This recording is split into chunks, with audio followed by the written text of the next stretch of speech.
नमस्कार, ये आकाशवाणी शिमला है। अब आप प्रभा शर्मा से प्रादेशिक समाचार सुनिए। आज के मुख्य समाचार। कोरोना के बढ़ते संक्रमण को रोकने के लिए सरकार ने फिर लगाई बंदिशें। सरकारी कार्यालयों में 5 डे वीक।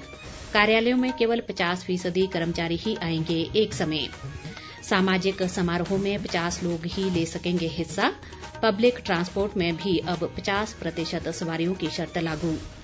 प्रदेश में कोरोना के 1340 नए मामले, 16 की मौत। और राज्य में ताजा बर्फबारी और वर्षा से तापमान में गिरावट, ओलावृष्टि से कई स्थानों पर सेब की फसल को नुकसान।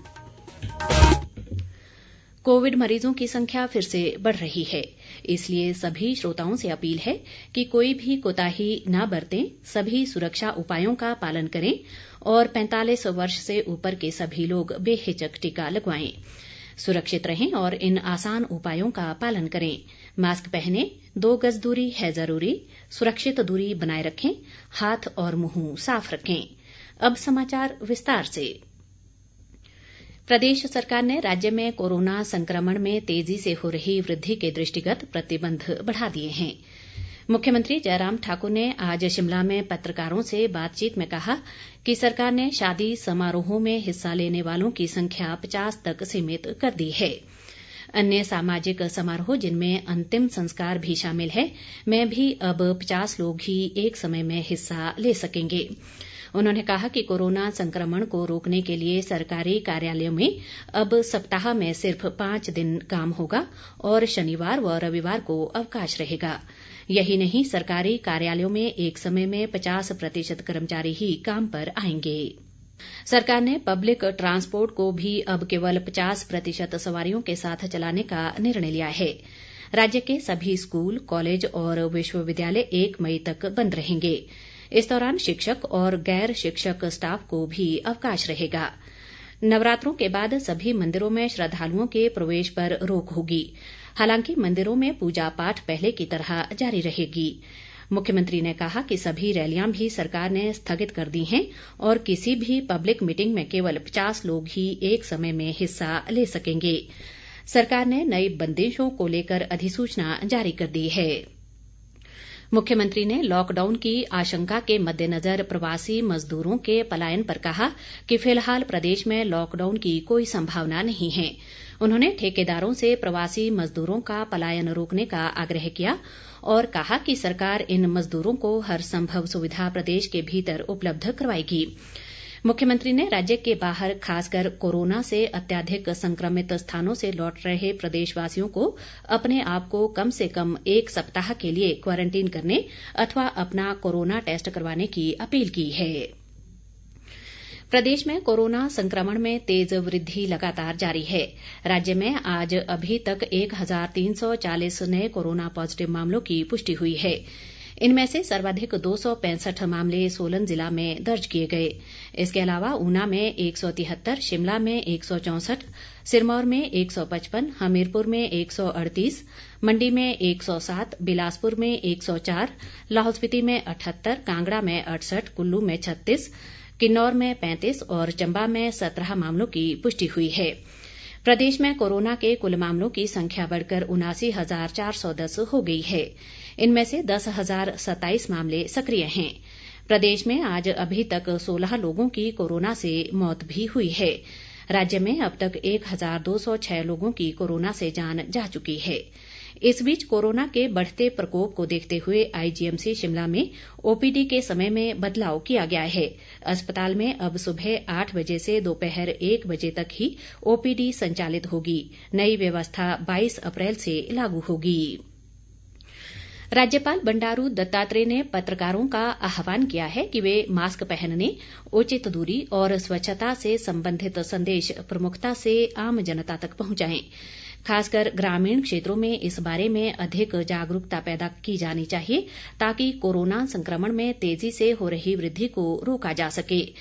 राज्यपाल आज राजभवन में उनसे मिलने आए नेशनल यूनियन ऑफ जर्नलिस्ट की हिमाचल इकाई के प्रतिनिधिमंडल को संबोधित कर रहे थे। प्रतिनिधिमंडल ने इस मौके पर राज्यपाल को एक मांग पत्र भी सौंपा और पत्रकारों को आ रही समस्याओं के मामले में हस्तक्षेप का आग्रह किया। ग्रामीण विकास व पंचायती राज मंत्री वीरेंद्र कंवर ने लोगों से अपील की है कि वे अपनी बारी आने पर कोरोना वैक्सीन जरूर लगवाएं। उन्होंने कहा कि कोरोना से लड़ाई में वैक्सीन ही सबसे बड़ा हथियार है। वीरेंद्र कंवर आज ऊना में कोरोना वैक्सीन की दूसरी डोज लगवाने के मौके पर मीडिया से बातचीत कर रहे थे। शहरी विकास मंत्री सुरेश भारद्वाज ने कहा है कि समाज में रक्तदान के प्रति कई प्रकार की भ्रांतियां आज भी मौजूद हैं, जिन्हें दूर करने की आवश्यकता है। भारद्वाज आज शिमला के रिज मैदान पर मंथन एक नई पहल नामक सामाजिक संस्था द्वारा आयोजित रक्तदान शिविर के उद्घाटन अवसर पर बोल रहे थे। इस शिविर में 36 लोगों ने रक्तदान किया। मुख्यमंत्री जयराम ठाकुर ने कहा है कि प्रदेश सरकार देवभूमि क्षत्रिय सभा और अखिल भारतीय क्षत्रिय महासभा की राज्य में स्वर्ण आयोग के गठन की मांग पर सहानुभूतिपूर्वक विचार करेगी। मुख्यमंत्री आज उनसे मिलने आए क्षत्रिय सभा और महासभा के संयुक्त प्रतिनिधिमंडल को संबोधित कर रहे थे। सभा के प्रतिनिधिमंडल ने मुख्यमंत्री से राज्य में स्वर्ण आयोग गठित करने की मांग की, ताकि सामान्य श्रेणी के लोगों को अपने मुद्दे उठाने के लिए एक मंच मिल सके।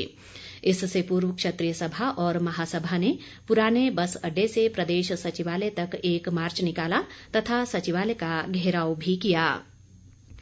विधानसभा अध्यक्ष विपिन सिंह परमार ने कहा है कि मुख्यमंत्री जयराम ठाकुर के कुशल नेतृत्व में प्रदेश सरकार राज्य के सर्वांगीण विकास को सर्वोच्च प्राथमिकता दे रही है। परमार आज सुलह विधानसभा क्षेत्र की ग्राम पंचायत डूहक में उठाऊ सिंचाई योजना के सुधार कार्य के शिलान्यास के मौके पर बोल रहे थे। परमार ने कहा कि क्षेत्र के हर घर के लिए पेयजल और हर खेत तक सिंचाई सुविधा उपलब्ध करवाना उनकी सर्वोच्च प्राथमिकता है। आगामी 2 मई को आयोजित होने वाली संयुक्त एकलव्य मॉडल आवासीय विद्यालय परीक्षा स्थगित कर दी गई है।